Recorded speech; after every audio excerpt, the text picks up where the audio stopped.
Hey guys, it's Kelly Lehman from Cranberry Fields, and I wanted to show you a quick video on how to get more zinnia blooms from your zinnia garden. So here we are in New Jersey, it's September, and we're looking to get another set of blooms from this zinnia patch before the frost hits in like late October, November. So some of these guys are still looking kind of good. So this guy's still looking good. I'm going to hold on to him, but I'm noticing that this guy looks a little bit tired. So what I'm going to do is I'm going to go down to a fresh set of leaves. Now these leaves are fresh, but they're a little eaten up, they're a little beaten up. So I'm going to go down to the next set of good looking leaves, and I'm going to do a diagonal cut right here. And what should happen is I should get another bloom from this zinnia plant before the frost. I'm going to do the same thing with this guy over here. So this guy's, I don't know what happened to him. Somebody either ate him or the petals fell off.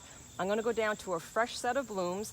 Now this guy already has a bloom that will come out, but I realized that this was the primary flower. So this guy's going to be, he would have been the larger one. This would have been a smaller, shorter one. So I'm actually going to come in and I'm going to deadhead this guy, and I'm going to take the smaller one out. And from here, I'm going to wind up getting another bloom. Now, if I want this bloom to be even bigger, when I deadhead, I'm going to come in here, I'm going to even snip this guy off. So now all the energy, instead of going to these smaller shoots, are going to come into this bigger one. And so this is almost a little bit of pinching going on with a little bit of deadheading. I'm going to take a look back here. This guy is very beat up. I'm going to go down. I'm going to go down to a fresh set of leaves. I'm going to clip, and I'm going to get another bloom out of here because I just deadheaded. So some of these flowers I missed the boat with. So this guy over here already went to seed, and that's an annual flower's job. Their job is to bloom, and then it's to go to seed and make seeds for next season. So this guy, I want to show you something super cool.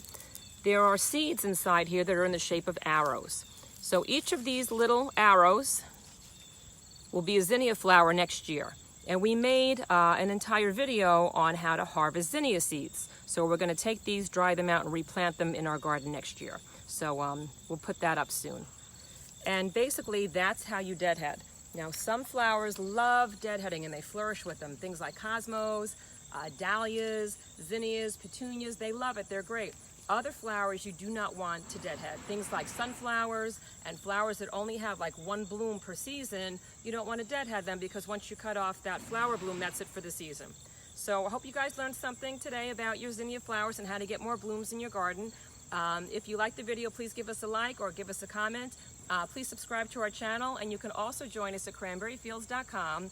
We have a great flower blog, and we'd love for you to join our flower tribe. Have a great day, everybody.